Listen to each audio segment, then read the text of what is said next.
رسول اللہ۔ روزے کے بارے میں جو سوال بہت زیادہ پوچھے جاتے ہیں، الٹی آ گئی ہے، ابکائی آ گئی ہے، اس سے روزہ تو نہیں ٹوٹا، انجیکشن لگانا ہے، چوٹ لگ گئی ہے، خون نکل گیا ہے، خون لگانا ہے، انہیلر لینا ہے، تو الٹی آنے سے روزہ نہیں ٹوٹتا۔ الٹی آنے سے روزہ اس وقت ٹوٹے گا جب دو شرطیں پائی جائیں گی۔ ایک یہ کہ الٹی منہ بھر کر ہو بہت زیادہ، اور منہ بھر کر الٹی ہوئی اور آپ نے اس کو نگل لیا، تو نگلنے سے روزہ ٹوٹ جائے گا۔ دوسری شرط یہ ہے کہ الٹی منہ بھر کر ہو، خود سے نہ ہو بلکہ آپ نے جان بوجھ کر کی ہو، منہ بھر کر اچھی طرح سے۔ منہ بھرنے کا مطلب یہ ہوتا ہے کہ اتنی زیادہ ہو کہ آپ اگر روکنا چاہیں تو وہ روک نہ سکیں، اس کو منہ بھر کے کہتے ہیں۔ ورنہ اب منہ ہر ایک کا جو ہے کیونکہ وہمی لوگ جو ہے نا، پھر وہ وہمی لوگ جو ہے نا وہ تنگ کرتے ہیں۔ وہمی کہتے ہیں اب مجھے پتہ ہی نہیں چل رہا کہ میرا منہ بھر کے ہوا ہے یا منہ تھوڑا ہوا ہے۔ تو بھائی اب منہ تو آپ کا اپنا ہے، میں تھوڑی پتہ لگا سکتا ہوں کہ آپ کا منہ بھرا ہے کہ نہیں بھرا۔ اس کا ایک فقہا نے ضابطہ بیان کیا ہے کہ اتنا کہ منہ میں روکنا اس کو ممکن نہ ہو۔ تو چھوٹی موٹی ابکائیاں آتی ہیں، چھوٹی موٹی الٹیاں آتی ہیں، یہ اگر نگل بھی لیں تو بھی روزہ نہیں ٹوٹتا۔ ابکائی آئی اور آپ واپس لے گئے تو نہیں ٹوٹتا۔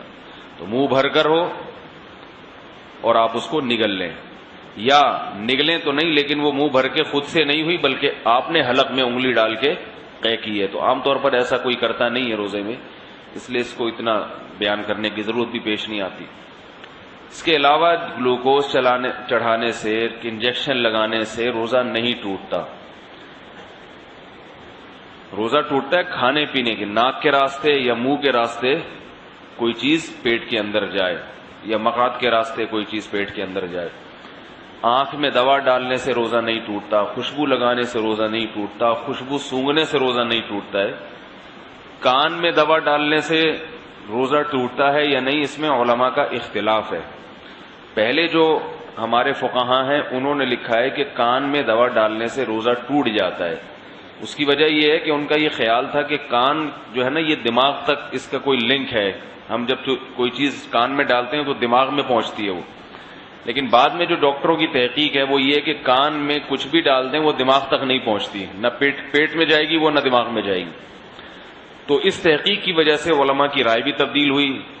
تو ابھی ہمارے اکابر کا جو فتویٰ ہے، یعنی سارے ہی ہمارے اکابر ہیں جو اس پہ خلاف ہیں، وہ بھی ہمارے ہی ہیں، لیکن مطلب یہ کہ جو میرے اساتذہ ہیں ان کا جو فتویٰ ہے اس بارے میں وہ یہ ہے کہ روزہ نہیں ٹوٹتا کان میں دوا ڈالنے سے۔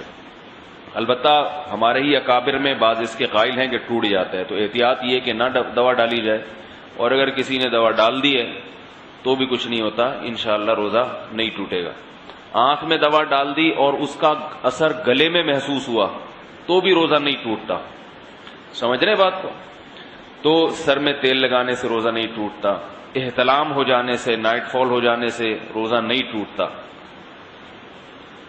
زوجہ کے قریب کوئی شادی شدہ آدمی گیا اور ڈسچارج ہو گیا تو روزہ ٹوٹے گا، ڈسچارج نہیں ہوا تو اس سے بھی روزہ نہیں ٹوٹتا۔